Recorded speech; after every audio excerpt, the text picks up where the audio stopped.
Let's see if they can cash in. Lamar Odom. How about that? Lamar Odom, Aaron Cohen, and my man, two-time champion, Hall of Famer. Congratulations, my guy. Thank you, brother. Thank you. Congratulations brother. to you. Pau Gasol. Thank you. Welcome to the show. Thank you. Welcome to the LADE show. Hey, man. appreciate it. Thank you for having me over. Of course, bro. Couldn't have it without you. We had an incredible night last night, right? We sure did. Very, very special. Yeah, our brother Kobe Bryant had his unveiling of his statue. That's right. I think it was an emotional moment for all of us. I'm getting emotional even thinking about it right now. Mm-hmm. What would you like to say about that last night, Pal? Yeah, I mean, a lot of mix of emotions, a lot of memories that come to the surface just by being there, seeing a lot of familiar faces, obviously. Yeah, but that desire of wanting Kobe and Gigi to be there, to enjoy those moments with everyone else, with the family. At the same time, understanding that that's not the case, just kind of really tributing them and seeing how people got emotional. Of course, his energy was infectious, Mm-hmm. and I think one of the reasons why I know he's still here with us because energy doesn't go anywhere. Yeah, no, the legacy that he's left us, it's I think it's unparalleled. Yeah, I don't think obviously it's not that long, but I think his legacy and his impact, the way he's inspired and transcended and elevated so many people, definitely changed the culture. For sure, as they were saying there, right? It was a culture, as I think Derek mentioned that last night. It was a culture trender and transcender and setter. So that's something that I don't know if many or if any athletes have been able to do that, right? Worldwide. Yeah. I think he's a good, a great example for the young kids that are balling now that seem to get everything easy. Right. I think he's a great example of, you really can't stop working. Mm-hmm. No matter how easy it comes, no matter how easy the game comes to you, you should never really stop working. For and sure. you never know, where that, work would take you. Mm-hmm. No, and I think he knew, and he had this very, very clear in his mind that, in order to be the best, you had to put in the work. Yeah. That's what's going to separate him from the rest. Yeah. When the rest was resting and taking it easy, he was in the gym. Yeah. When the rest were sleeping, he was in the gym. Mm-hmm. Like that's what he was gonna, and he could bank on that. Yeah. Said, I know that I've outworked anyone in this league, and then I can take it on the court and just go after it. Yeah, it was crazy because the first time I met him, it was at NBA camp. The NBA had a NBA players. The top 100 camp? Yeah, they had a top 100 camp. Yeah. It was in New Jersey, and at Princeton University. And he was walking on the campus, and he had a briefcase. I don't know what was in that briefcase, but I mean, he was only like 17 years old. Right. You know what I mean? But it would just let you know it was serious. It was business. And he took the game, that serious. Yeah, no, and I think, as you said, I think it's also our responsibility as we are here to be able to spread that mindset as much as we can, obviously, to the younger generation in this world that is fast moving. Everything is like in your phone. You can get anything quickly in an easier way. That there's no replacement for hard work, for dedication, for commitment. That approach that he had, in pushing everyone and the kids to be as the best version of themselves, the best that they can be, and that only comes with commitment. with passion but commitment. So that's kind of that we should definitely do that as much as we can. Yeah, I mean, we talk about Kobe, the hard work he put in. Is there something behind the scenes that most people wouldn't know, that like what made him so great? Obviously, we know he put in the work, but is there anything behind the scenes that people maybe wouldn't know? Maybe that he didn't really sleep too much, because how he chopped his days up. He didn't really sleep too much. And I don't know how you could, be so great, so little sleep. We know LeBron loves his sleep. Yeah. So it's like two greats. Yeah, he didn't sleep too much. Yeah, I don't. It's something that I think MJ had the same type of pattern where, again, I don't know if it's something that genetically predisposed to, where you have this, that you don't need as much sleep in order to function and perform and your body to recover and heal. I also needed my sleep. I couldn't. But at the same time, let's think about the military approach. Let's think about how those guys train. Let's think about how they wake up at 3 or 4 in the morning, go for runs, just in case if there's battle. We got to be up. We got to be going. We can't be sleeping.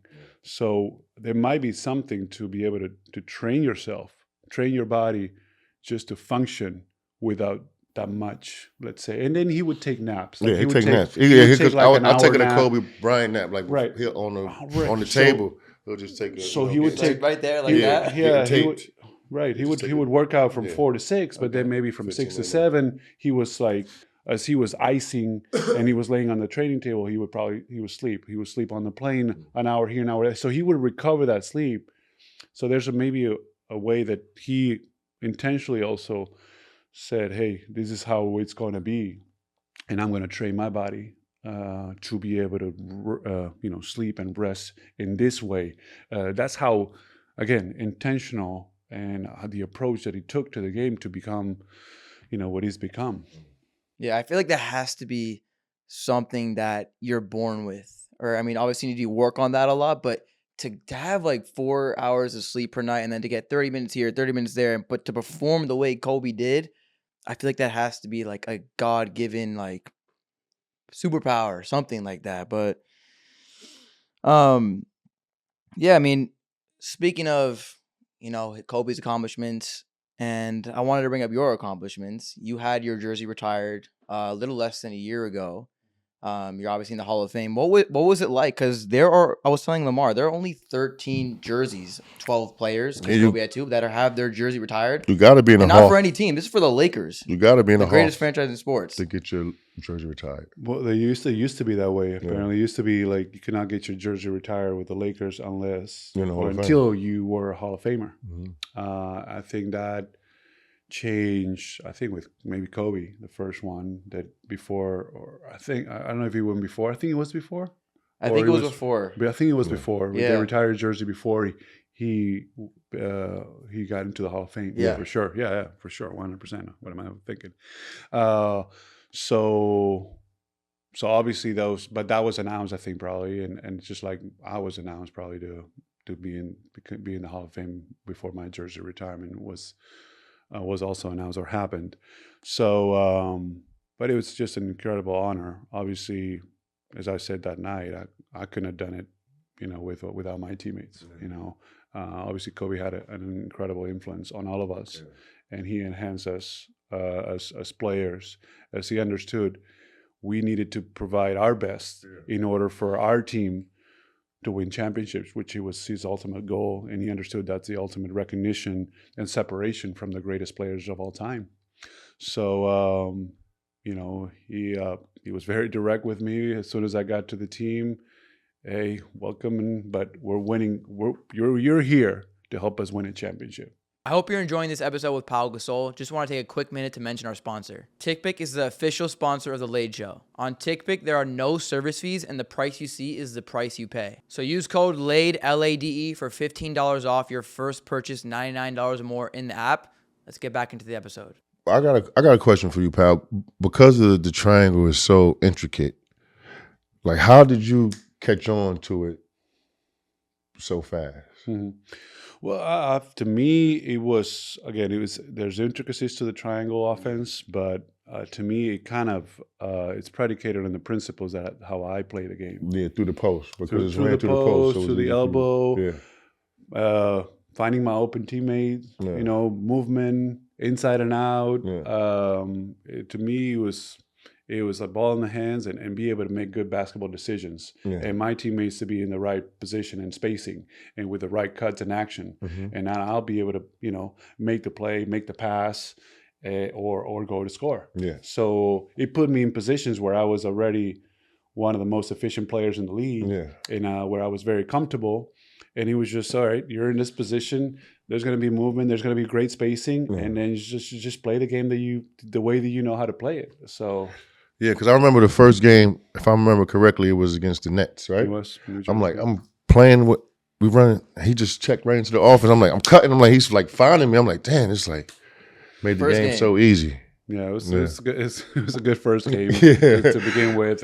Bust their ass too. Against the New Jersey team that was Yeah. in full rebuild. Yeah. In all fairness, but we definitely just kind of everything just kind of clicked. You know, I didn't expect to play that much right away. No. It was kind of Andrew was hurt at the time. Mm-hmm. I think Trevor was hurt at the time, but there was that sense of urgency that, again, like that Kobe told me and shared with me right away as soon as I landed in DC past 1 a.m. in the morning. You know, he was very intentional as far as like, hey, you're not getting a feel here for the first. You don't have 2 weeks to adjust here. It's on now. We're not here just to try to make the playoffs. Yeah. Was that your first interaction with him once you got traded? No, I mean, I talked to him before. We actually ran into each other in Barcelona the summer before that. By the way, he's a rock star over in Spain. Like a whole different. More than LA? Yeah. Whew. Like I mean, it kind of makes sense. Honestly. Like a whole different it's animal. like Giannis in Greece. Like Pau the whole Barcelona. country rocks out. Yeah. Seriously. How often do you go to Barcelona? It's different. Every summer, and maybe now I have to go in about 2 weeks for some commitments and events and stuff. I'll also take advantage of the opportunity to see my family, my parents, and my brothers that I don't get to see as much as while I'm here. But every summer, I make sure that 2 or 3 months I'm there. Kind of like the same thing that I did as a player. Yeah. We're kind of keeping the same routine and schedule with the family and the post career. So Barcelona, Spain. High appreciation, high love for me for what I've been able to do, the way I represent the country, and I've represented the country in every opportunity that I have. So we've had a few games with the team, couple preseason games. We went to Barcelona over there. It was crazy. Yeah, it was fun. It was nuts. Yeah, it was nice. Yeah, it was fun to bring the team and expose my guys, my brothers to my city, my culture. Off the hook. And the hotel we stayed at was amazing too. It was really nice. Yeah. If I can remember. Yeah. A quick announcement. We had Pau Gasol sign a jersey, and I'm going to give it away to one lucky follower. All you need to do is subscribe and comment on this video, and I'll pick the winner in 2 weeks. Now back into the video. How's your mom and your pop? They're doing well. Yeah. You know, they're doing well. Come from a bright family. Pal, what do your mom and your dad do? Yeah, my mom was a doctor. My dad was a nurse. And now they're retired and try to spend time with the grandchildren. My mom would love to come here more often and stuff, but I also tell them, they got to take care of themselves and take care of their health and make sure they're in the best possible place so they can keep doing that for as long as possible and we can enjoy them for as long as possible. So health is wealth, right? Yep. Always 100%. And while we're on the topic of Kobe, we'll talk a little bit about Kobe and then we'll move on. But we know the world knows how close you were with Kobe. But when did that relationship with his family really start? Because we know how close you are with that family. Yeah. First time that I went to Kobe's at Vanessa's house, it was when he tore his Achilles. So obviously that was a big hit for him and us as teams. And that's because when everything goes well, you feel like, hey, everybody has their own circle, their own, so you don't feel like there's a need there to be as present off the court, let's say. But when something bad happens or something wrong is, then you feel like, hey, I'm here for you, in any way I can. So I say, hey, and at the end, Kobe, with his focus and determination, he was very into kind of himself and his family, because he was highly, one of the things that we didn't realize as much. I mean, you could sense it, but you don't see it. It's his commitment and how much effort and energy he put into his family.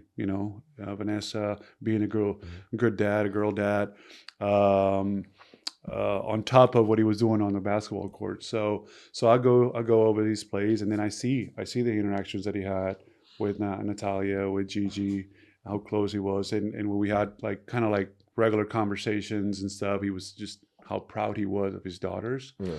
And then when I left the Lakers, we started having more lunches and dinners when we would see each other. When he would come to Chicago, or when I would come here, and in the off season I would spend time here, and I would say, hey, let's just spend time together. Now that we weren't in the grind and the hunt of getting after it and going to war every day, now we can relax as brothers and talk about anything and everything.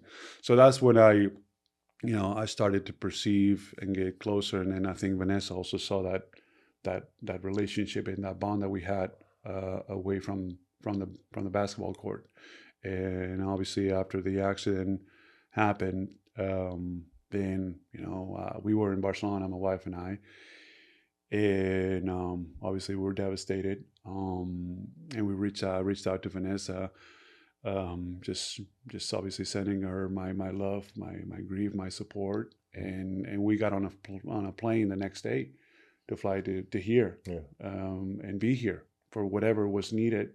We felt like we needed to be here, and then we were here. We waited. We didn't know when the memorial date was going to be. We didn't know any information. We just wanted to be here for whatever was necessary. And then a couple of days after the memorial, Vanessa, told us to come down and spend time together, and we went, and we just kind of in a way grieved together, and in a way we felt, my wife and I, that we just want to be close and support and be there whenever was necessary too, and so in all the important dates, and then we spend every Halloween together, which was an important holiday that they always enjoy. We always go to Disneyland, and so many, I think, very touching and important moments that now we share together, and our bond as a family has really grown a lot. Respect. No, honestly, You're a that's real one for that, huh? Really, that's just what everyone focuses on now. And when they talk about Pau, they talk about how good of a friend and a brother he was to that family, to Kobe and that family. So a lot of respect to you for that, really, because that's big time. you mean a lot to. I mean, I know the family, but really to Laker fans as a family.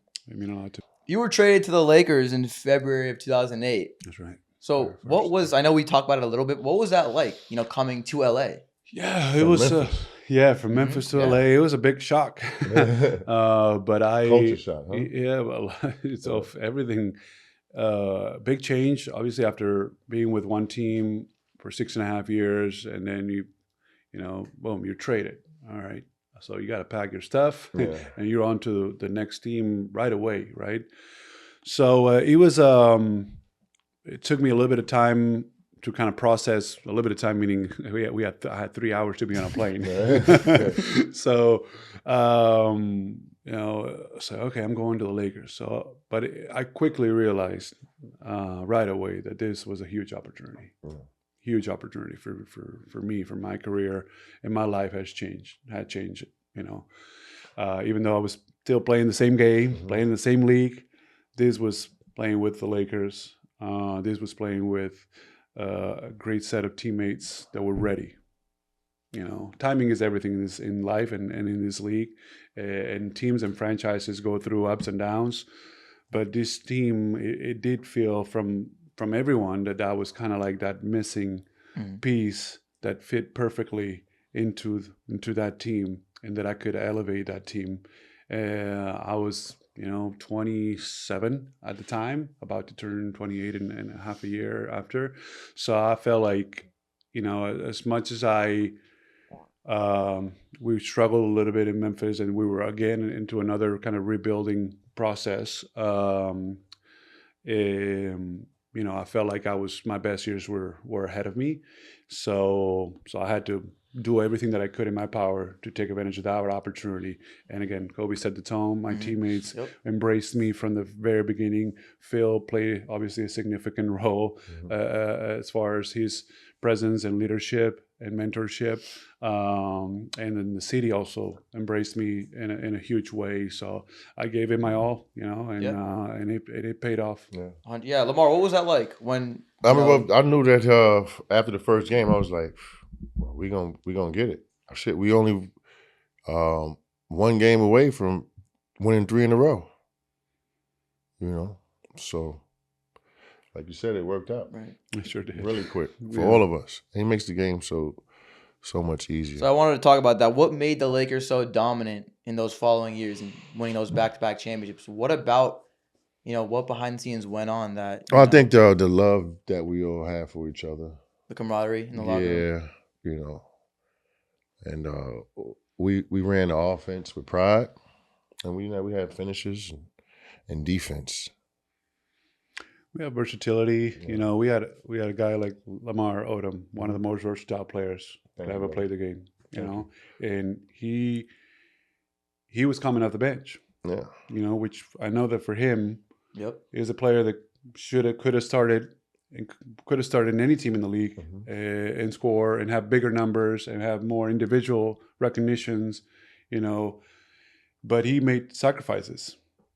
We all kind of had to make sacrifices in a way that we understood that was the best for the team. And then when Lamar would come off the bench and he would come in and give us a spark, and then we would always pretty much finish games together. Right? Yep. So it wasn't so much, again, the importance of starting, not starting. It's about finishing games when the games are on the line, who's on the floor, right? And Andrew did an amazing job. And Andrew played his role. We all saw how much he fought and he gave, of himself, of his knee, of his health, of his future, by being out there competing, banging, he was such a talented kid, so everybody played his role and everybody embraced it, even though it wasn't easy at times. We all did what was best for the team. Do you think that kind of came from Phil, or was that just like a collective, like everyone is on the same, like Kobe maybe, like how are you guys all able to buy in? Because we know there's a lot of egos, at least in today's game. I'm sure there were back then. Honestly, not to just ride his coattail, but I think when you join the Lakers and you're on the team with Kobe Bryant, like if you're not, I think your ego probably should go out the window. Like if you were on the leading scorer on the team, and you're about to join the team with Kobe Bryant, at least you're not going to be the leading scorer on the team. You know what I'm saying? Right. You know what I mean? So you just there was no egos. We got a whole bunch of guys that put their egos to the side. Yeah, same thing. Because for me, I was scoring more in Memphis, but I understood. Obviously, I didn't. And the media was like, "Oh, who's going to be the top scoring guy, or who's going to be?" I'm like, I'm not trying to be the top scoring guy here. This guy is one of a kind. I'm just going to try to complement him and the rest of the guys. So by me not having to use as much energy on offense, I knew I could direct it on defense. And I became a better defender. I became a better shot blocker. I became a better rebounder. I became a better passer. So that was the things. Is don't focus on where you're kind of giving up. Focus on where you can give more of. Right. And that's what I think that's where we all kind of try to focus on, and that translated into wins. Which at the end of the day, ultimately, winning is what justifies it all. Right. That's what it's all about. So that's kind of from Kobe to Phil. When you have these two incredible leaders on our team, and Derek played his part as well as an emotional leader and an ultimate pro. The experience that he brought and the toughness, everybody kind of again fulfilled a role, and everybody bought in and said, hey, we're recognizing that we have a unique opportunity here to do something special. And we three finals in a row, 2 championships. That's something, no one can take that away from us. I mean, those were some great years. And that was Yeah. my childhood right there. Yeah. So, like, No, You had a good childhood. and I the did. I was spoiled. the ultimate, I think, sign of that is the appreciation and love that people still show us. You know, Yeah, in a way, it's like we just won it. right? People are like, "Thank you." I mean, to me, they tell me thank you so much, and I was like, "Thank you." I'm thankful. You know, Right. it was my honor. I'm thankful that I had the opportunity. You know, I was thank you for what you did, for the memories, I mean, the impact that we've been able to have. It's an incredible blessing. I'll tell you from a fan standpoint, I think that the fans really appreciate those two. Like, I know we won in 2020, but I feel like the general fans' feelings towards the 2009, 2010 championships were just like, we really felt connected to that team. They connect more with those two championships than the bubble. That's what the fans feel like. But yeah, I mean, that 2021 was really special, especially with everything happened that year. We broke that, 10-year drought. But after those two championships in the 2011-12 season, you guys were both involved in a trade for Chris Paul. And obviously we know that got vetoed. Right. It turned everything upside down. And you guys are both here right now. I wanted to kind of get your point of view because I know you guys took different routes. You stayed, you traded, you got traded. So we can start with you, pal. Like, what was your point of view on that trade? Yeah, obviously, it was an emotional hit, right? It was tough to see because we had a tough loss the year before against Dallas, but we pretty much had the same core and the same team that we won with, right? So, I think we all came in with kind of that chip on our shoulder. Hey, let's get back to it. Let's give it. Let's get back where we need to be, where we belong, right? And hey, we fell short for different reasons. Obviously, Phil's absence was going to be a factor. Him leaving for I think for health reasons. It was going to be a tough one to overcome. And I'm sure the franchise had that in mind as well. Even though at the end of the day, it tells you. I mean, this is a business, right? I mean, no matter how you look at it, and there's people that have to make very tough decisions, and players sometimes were not fully aware of that. But it was nevertheless an emotional kind of hit to take. Right. It was like, oh wow, I thought I was in I'm here, right? But you had no idea. No, this is my home. This is my team. Which is what you want your players to feel. You want them to feel ownership. You want them to feel that the identity, they identify with the team, that they're committed, so they give you everything they have. But for that to happen at that time, which again, thinking just from the business perspective, you have a chance to get one of the young talents in the league, that will give you many years potentially, and potentially could complement well with Kobe and so forth. So boom, they pull the trigger for an unheard of and historical reason. The NBA is involved with the Hornets. I think the Orleans Hornets at the time. Yeah. And they vetoed the trade. That's crazy. I was like, oh, so you're gone, pretty much. But now you're not. Yeah, it's like a mental fuck. Yeah, it was kind of like, what I mean? Right? It's like it's all grabbing. So now supposed to just come back and play. Right. So which it was hard to do, but from my perspective, I went in and I had a meeting with Mitch and Mike Brown, who was the coach, and I said, all right, I said to myself, I love this city, I love this team. I understand why you guys might have decided to go that route. Would I agree with it or not? Obviously, I'm not going to get into that, but I'm going to control what I can control, and I'm going to, still be grateful and thankful to be here, and I'm going to do my best to help this team as I have had done in the past. But it was difficult because there's something that you can't shake that off that easily. Right. As much as I tried in many ways because now it's like, oh, this can happen, and this can happen yesterday, this can happen tomorrow, and then during the next 2 or 3 years that I was still on the team, my name was on the block, let's say a couple in every trade deadline. But I do have to give credit and thanks to ownership and management that they never really pulled the trigger again, I guess, Right. and that I was able to. I gotta leave on my own terms after the 2014 season. So that was my experience, and then we had to deal with other hardships throughout those years. Right. But I was still always try to represent our Laker jersey with pride and with the utmost respect, and try to do my best, during that time as well. I wish I was as mature as Pau. Yeah, we know kind of a little different. Yeah.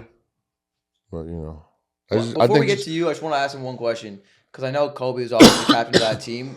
Did he have a role in that? Like, did your relationship with him change? Because star players usually have a say in trade. So did he have a conversation with you after that you remember? I think what I remember him saying, not just to me, I think what else is like, hey, management, make a decision. Stop, going the back and forth. Want to keep him, because but players need to have, to some degree, peace of mind, so they can be fully committed and they can give you their best. If they're like, we see this, right? All the time, but it's part of the game, and players do have to understand that, and we do to a certain degree, but it's different when you go through it, right? Because it does mess with you to a certain 100%, degree. Yeah. Right? And it does kind of take away to a certain degree. You try to let it not affect you as much as possible. And you still say, hey, I'm a great player. I'm a very talented player. I'm in the NBA. I'm in one of the best teams in the league. And I'm just going to out there and do what I do no matter what. And then just kind of put those thoughts and emotions on the side. But Kobe was like, just basically it was more from the organization to me, kind of say, hey, be direct with them and kind of like, because that's going to help him do what he does to the best of his ability, right? So that was more, but Kobe was, again, he always kind of, I don't know how involved or not, or how much of a say I didn't. I don't think he tried to get involved too much with that, knowing him. And but then he always kind of stood up, I think, for his teammates and was there when he could be. So that's.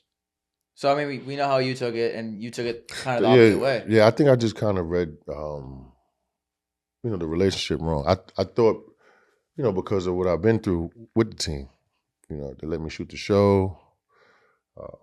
My son passed away when I was on the team, so I would think they would never. At the time, I just didn't really handle myself well. You out of nowhere. Yeah, I didn't. I just came off of the 6 Man of the Year award, right? So I didn't think they would trade me at that time. Did you guys have any conversations? No. And I didn't really like get it back together until I kind of like came back with the Clippers, as far as basketball wise. It took me like a year and a half to kind of. Oh shit! I'm not in LA.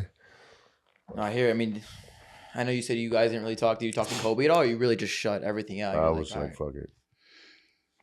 It's hard, It's hard when something like that happens. You kind of like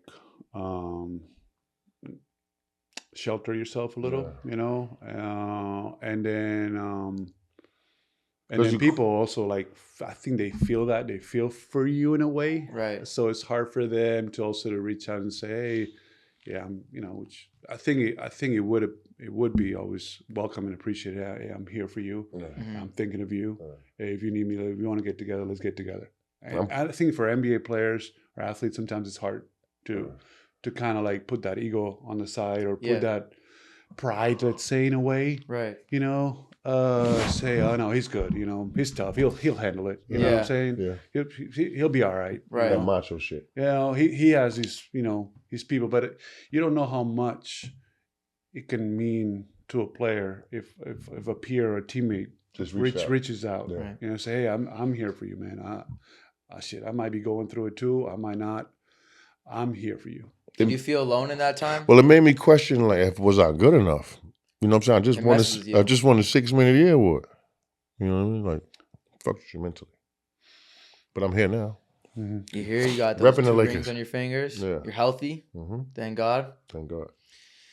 I want to take a moment to congratulate your brother Mark on an excellent career. He just announced his retirement. Yep. The only brothers in history to both win a championship.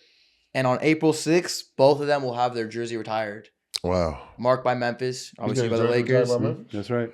Unbelievable. That's big. So, like, kind I'll be of there. talk about growing up with him and like you're his brother, growing up with him and seeing him evolve. So, Wear a Laker jersey. that's right. Your battles with him. Yeah, I'm so proud of him. Backyard battles, huh? Yeah, Growing we had a up? backyard in our grandparents' basketball hoop on concrete, and just a plastic hoop from the store. We just it's just I'm just proud of him. I'm proud of our upbringing. Thankful to our parents and our family.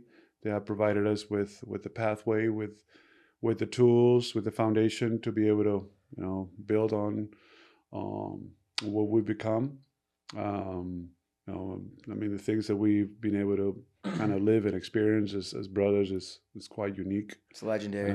It's hard. It's hard to grasp, really. It's overwhelming. Movie. Yeah, it could. For real. You need that. We're also two only brothers that started an All-Star game. Right. Which is the Madison Square Garden moment. That jump ball was kind of epic as well. What year was that? 2015. Wow. Pretty cool stuff. Now, as you know, Lamar he actually thought about coming to my brother Mark owns a team in the first division of Spain. Wow. And I'm the vice president. He's the president. And we're talking to Lamar when Lamar was trying to hey, I still feel like I can play or I want to play. And we were talking about maybe hey, come and do a training camp or do spend a month here and work with the team and stuff. So he's doing that now. Mark is settled in Spain, but I'm just so proud of what he's been able to do. How he's done it. I think it's also very important. People, I think, everywhere that he's been, obviously 10.5 years in Memphis, and then going to Toronto, winning a championship there, and then finishing, I think, here his career with the Lakers, and then going back when he had opportunities, we had NBA offers. And going back and turning those down and say, no, I'm going to play for the team that he owned, which was in the second division of Spain at the time. Say, no, I'm going to go and play in the second division of Spain and bring this team up to the first division. Wow. And he went and played in the second division, brought him up to the first division, played in the first division, top division, and kind of kept him in the first division because there's relegation there. Yeah. Right. So now we have to establish a team. It's not just moving him up. We have to stay here and now building an incredible project and bringing back basketball to that city that he played for before coming to the NBA. So So he had NBA offers. He had NBA offers. Turn him down to play for free in the second division. He's playing for free. That's crazy. Yeah. When was he got? When you know. And because he saw a bigger picture. He saw more meaning. He saw something extremely meaningful to him and valuable.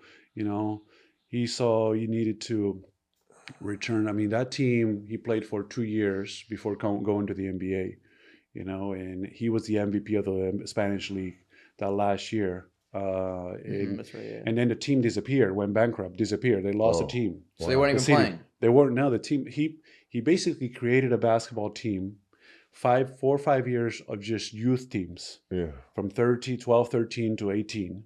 All right. And then after 4 or 5 years, said, okay, I'm going to create a senior team. So those juniors or high schoolers that finish at 18, they have a chance to continue. Yeah. And they started in the 4th division.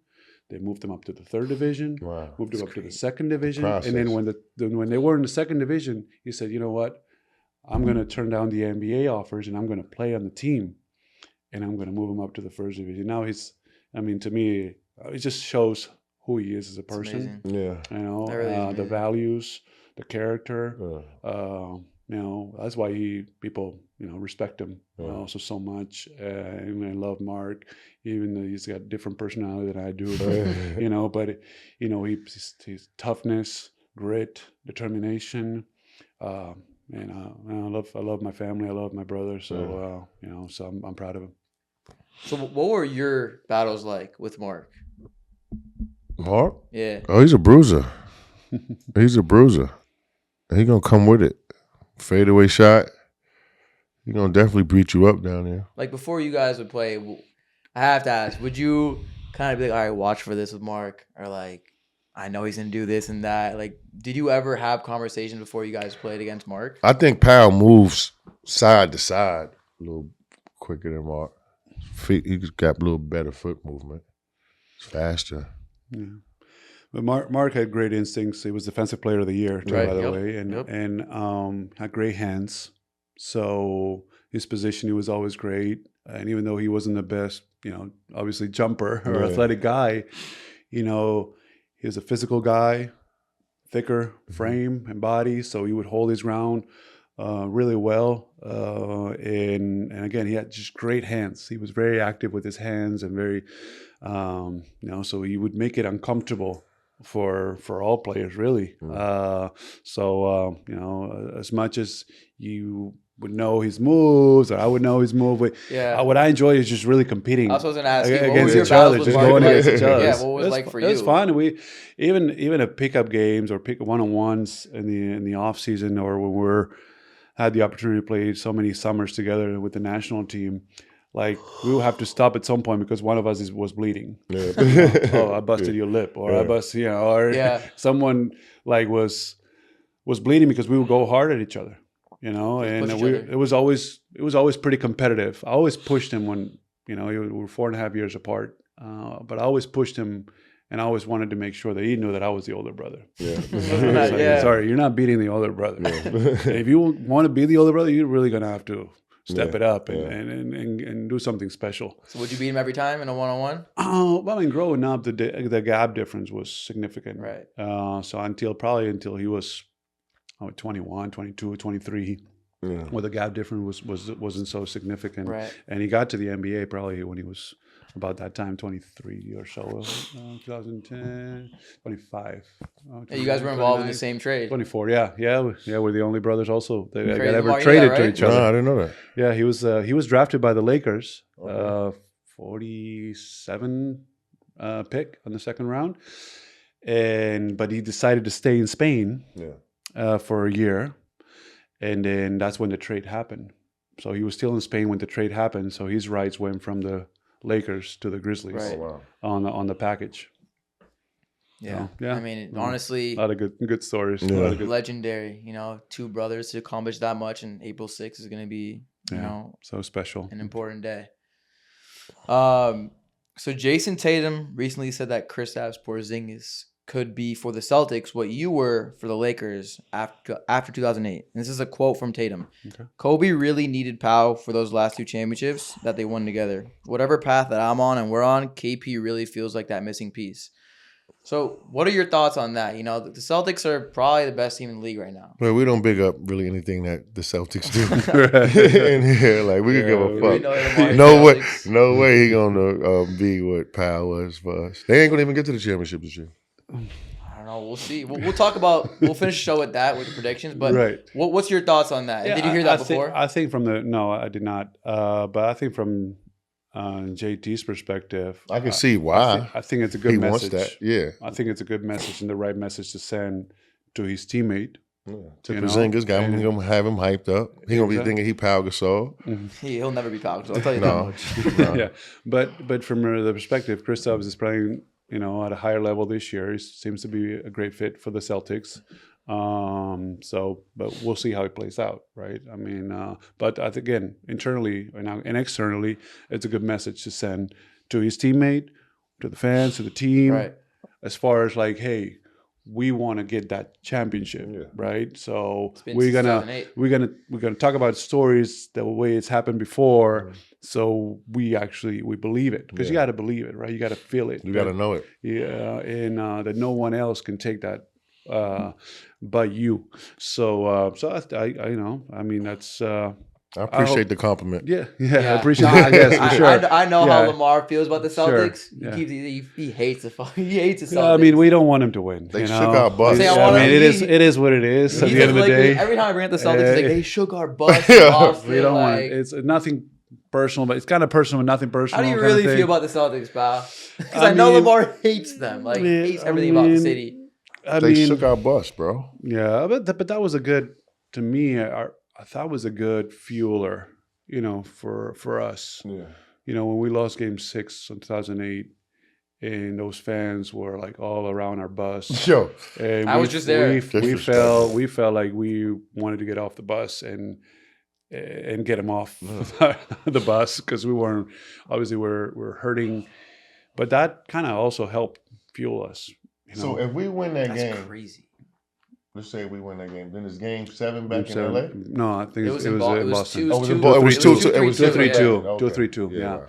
So we would have played Game 7 there, Yeah. which obviously it would have been hard. I think, as you said, when you mentioned that we were one win away, if we would have won that Game 4, I think was at home, which we were up 20 early. That hurt. I was crying after that game. I remember I was here. I was Things living here. things potentially could have been different, maybe, because going. Again, we don't know what would happen in Game 5. We don't know. There's a lot of variables, right? But what we do know is that losing in 2008 and that experience after the game, I think really fueled us to come back next year and be absolutely determined, without any doubt in our minds, that we were going to get back to that moment and get it done. Yeah. And also fueled us for the 2010 finals against them too. Right. So again, I think the rivalry is exceptional and very unique in sports. Celtics, Lakers, 17 championships each. Mm-hmm. I think it's great for sports. Obviously, we always would want to have more championships than them. They have a great team this year. But again, any team that wins a championship has to go and earn it. Hopefully, from the Lakers side, which is what we want to talk about more, we'd love our team to give themselves a chance, kind of how they did last year. Mm-hmm. For that, you got to have a healthier roster from top to bottom, and that's what I love to see. And if it's a Lakers Celtics finals again, We almost got that in 2020. So be it. But we'll let them worry about what they got to worry about, and you just got to worry about yourself. And speaking of motivation, after you guys lost in 2008, I know Kobe added some more in the Olympics, where he ran through you, and then he hung up his medal on your locker. Right. Remember that? Crazy. Yeah. Well, that was his way of being really intentional. Yeah. And kind of making sure that I was in the right track. That the loss in 2008 against the Celtics and the loss in the finals in the Olympics didn't affect me for that season. Didn't affect me the wrong way and for that season. So he wanted me to make sure that I was like on the right mindset in order to approach that year, because we needed to win. And that was just a sign, which I appreciated. I mean, as much as I laughed and I'm like, seriously, you got to really get gold medal on my chair. I appreciated all that. All of it. I appreciated where he came from. Even if sometimes it was harsh about it, he wanted to win. And if you want to win, you want to be on that train. You want to be on that train. I don't care. And you just got to deal with everything else. It's nothing personal. This is business, and we're all trying to win here. You want to be a winner? Hey, let's go. Right. I know we just spoke about the current Lakers. I wanted to get your take. I know the Lakers made no trades. Right. They've beaten some of the best teams. They've lost to some really bad teams. What's your thoughts on the current Lakers right now? I think the Lakers obviously have a good team, have good players, have good pieces. But as I said, they have to have a healthier roster in order to be able to beat all the teams, not just good teams, not just bad teams, but every team and most importantly put themselves in a position to make a run in the playoffs. Obviously, the more games you lose in the regular season, the harder it's going to be. From the seeding perspective.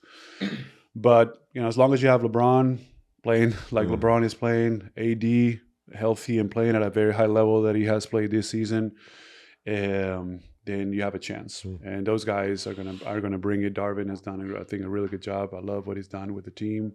And now it's just a matter of, again, getting those other pieces, to play at their best level. You have to have Austin play at a high level. You have to have Rui play at a high level. You have to have D'Lo playing at a high level. You have to have Vanderbilt being healthy and being able to defend the top perimeter player on the other team. It's just everything kind of has to fall in place for teams to make a good run and actually have a chance to win a championship. If there are a couple of things that are not where they need to be, it just doesn't happen. The margin is too thin. Right. You saw the Nuggets last year. Every role player played it down to the T. Like exactly what they needed to do, they did. That's right. Yeah. What you think about Jokic? Love. I know you like the way he plays. Yeah. I love. He plays the game so well. It looks effortless in a way, but it is. Obviously, there's a lot of effort in what he does. I love his unselfishness. I love his composure. I love, obviously, his fundamentals, his skill set. He just backs you, and just throws this kind of baby hooks over the greatest shot blockers in the league, like it's nothing, right? And then he has a great shooting touch. I love how he approaches the game. The humility of it as aspect as well. And I know, talking to different people and having met him too, that he's a great guy, down to earth.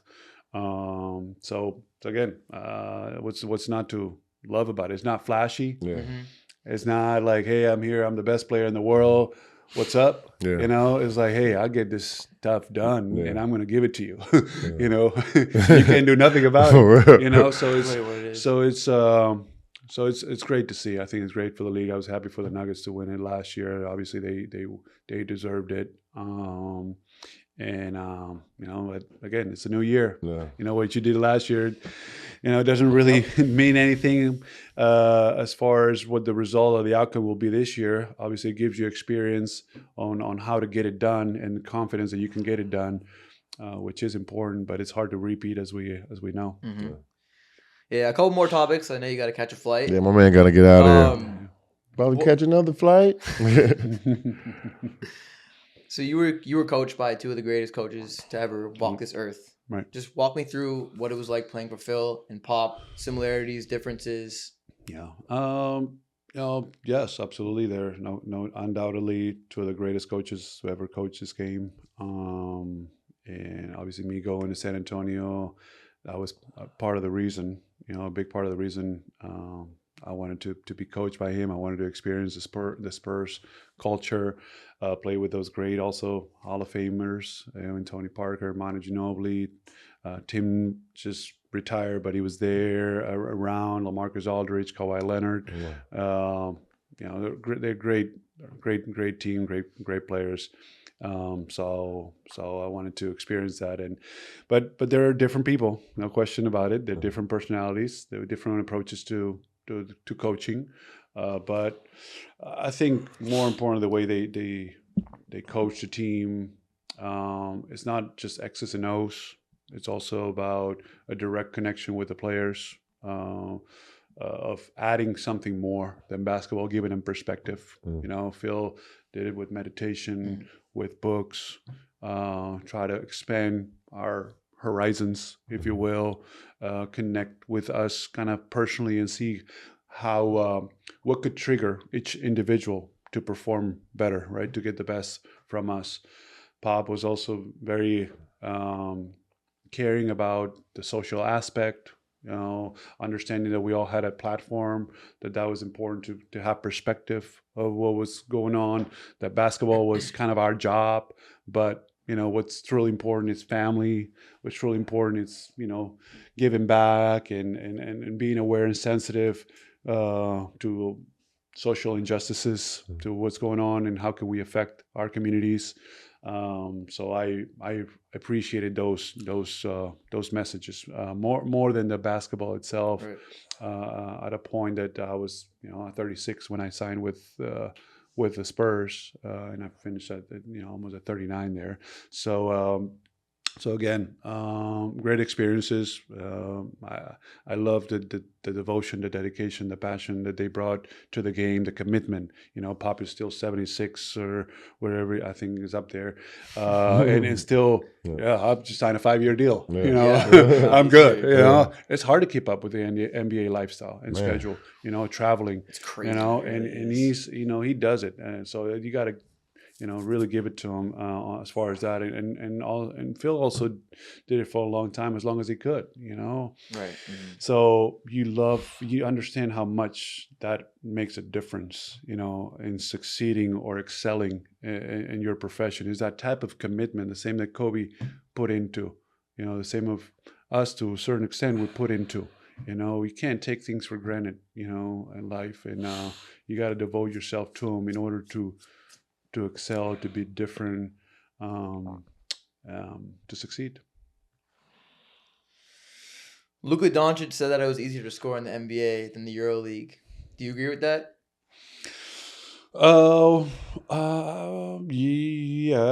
Yes, I think so. I mean, I see how he said it. Obviously, he backs it up by scoring more. Obviously, his game and himself has evolved as well as a player. That's because our defense is not evolving. Well, we also pointed out that there's no defensive 3 seconds. Is that correct? Correct. Right. No So defensive 3 seconds. Lamar, you can just stay in the key as long 40 as you want. 40-minute games, 8 minutes game shorter or longer here. Here the game again. There's sets, right? Teams play with sets, longer possessions. It's not as much of a transition game as it is here. You know, there's lower volume of shots, much lower volume of shots. So the games go, you know, in the 70s and the 80s, maybe a 90 game. But very rarely you get to a 100-point game. Here you see 130, 140 game. Stupid. Like it's nothing, right?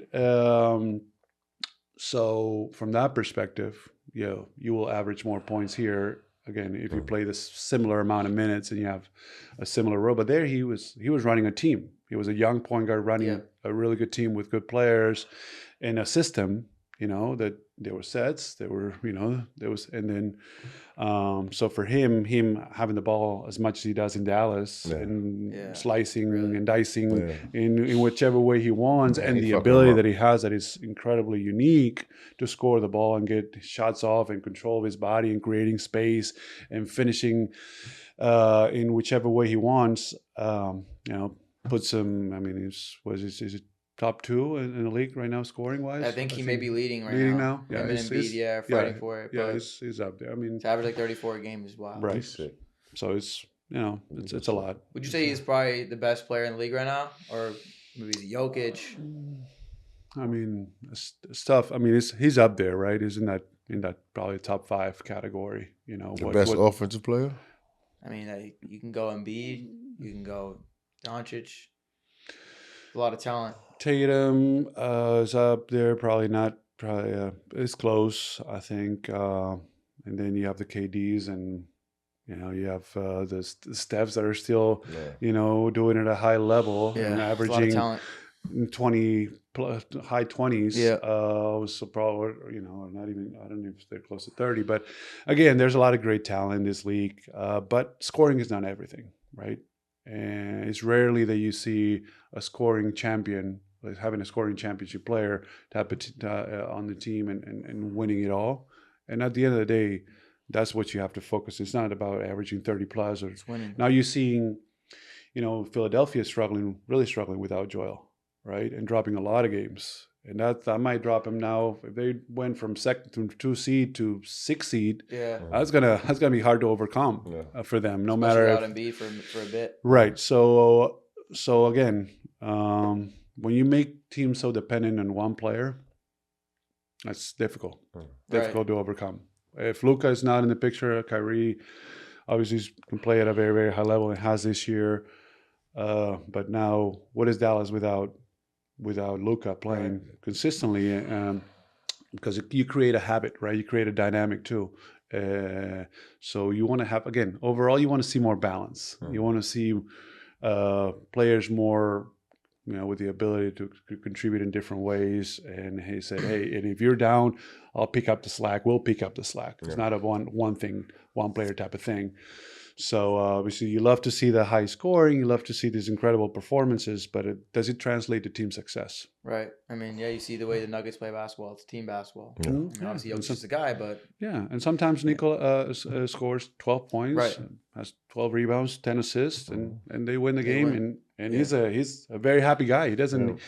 The Nuggets, they don't need 30 out of Nikola to win games. Right. And that's why probably they're champions, right? Right. We've talked about basketball this entire podcast. I want to finish up. I know you've been busy post-retirement. So what is kind of consuming your time now that you're retired? I know you have, a lot going on. Yeah. So what is your time going to right now? Well, different things. I have roles with organizations. I'm a member of the International Olympic Committee. I'm an ambassador for FIBA, ambassador for NBA. So I try to, be around the world of sports and have a role in it. At the same time, I lead a foundation that has programs here in LA and Spain and Portugal. So we focus on childhood obesity prevention, and that's something that we founded here in LA with my brother Mark in 2013, and it's something that we're highly committed to, and we want to continue to grow our impact in our programs. So that's you have two different boards. It takes quite a bit of time and effort, but I love doing it because I believe this is a huge threat for children all over the world. To be overweight, obesity, especially with the video games, shit like that. Kids don't even go out. I mean, after COVID too, everyone wants to be inside. Technology, interaction. COVID created a disruption too. Technology is advancing. Everything is hooked. Everyone is hooked on technology. Now everyone's gonna walk around with those Apple Pros, which is like So it's important that we are aware of it and we understand the repercussions and what we can do to counter that. So our children and younger generations grow up healthy and can be productive and impactful individuals, and not unproductive, unhealthy, and very costly for themselves and society. Right. So that's one of the things. And then I do also a lot of investing in sports and health and wellness. Those are my 2 areas of interest. So I've done it privately for about 3-4 years. And now I'm working on doing it at a much larger scale by putting and creating a fund, a private equity fund that will be able to do it at a larger scale with partners, limited partners, and play a role on the growth of sports and the health sector. Respect. No, I mean, I know you're also doing your rehab centers, so if you want to talk a little bit about that too. Yeah, that's something that of course I'm passionate about because I did drugs a little bit too much in my life. There's been more drug overdoses since the year 2005 that took lives in World War I, World War II, and Vietnam combined. I didn't know that. So I'm in for the fight. Good perspective, brother. All right, one last thing before we end off the segment. My whole family and all my friends would have killed me if I didn't bring this up. Sure. But when you got your jersey retired, do you remember who you were sitting next to? Yeah, you. Yeah, because people were like, were you planning on sitting next to Pau? And the story behind it is absolutely right. No, that's crazy. So I did a deal with BBGO, which is the jersey pad sponsor, and they put me courtside, and I'm there with my sister, and we're in the corner.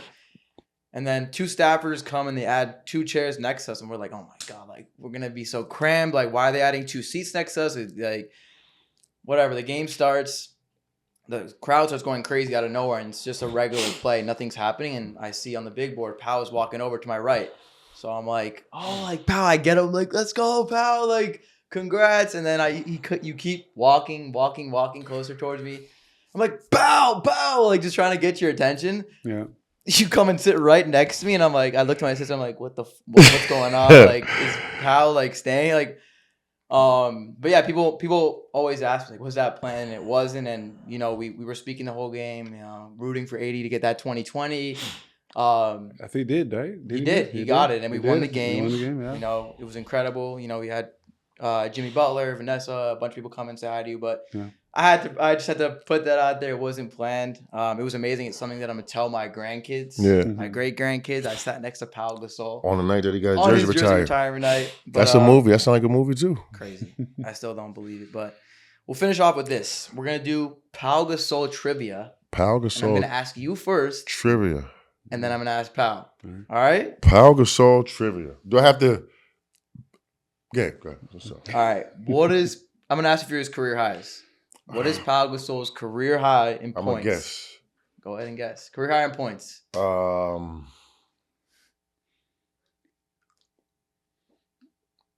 gonna say 52. Oh, I appreciate that. You think you got 50 for it? No, No? 46. 46? I wasn't that off. Correct. Yeah. 46. 20 rebounds. Rebounds. 22. You got I it. think you got it. 22. Yeah. Was that a I was guess? gonna say Yeah, it's knew only that. guys. You knew that. You knew that. It's only guys. Career high in assists. 13. I would say probably. Oh man, 12. 12? 14. 14? 14. There we go.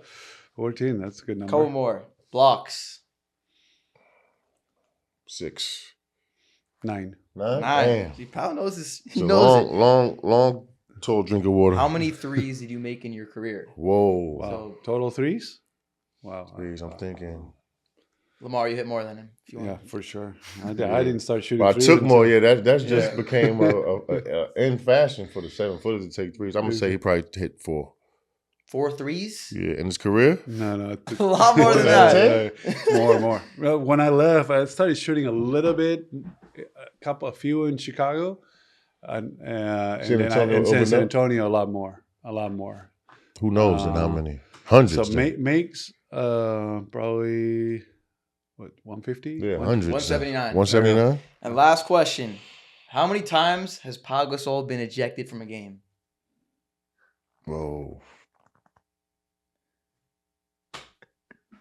Yo, look at him looking at you right now. Probably none. I would say. Correct. Definitely Yeah. none. None. None. Right?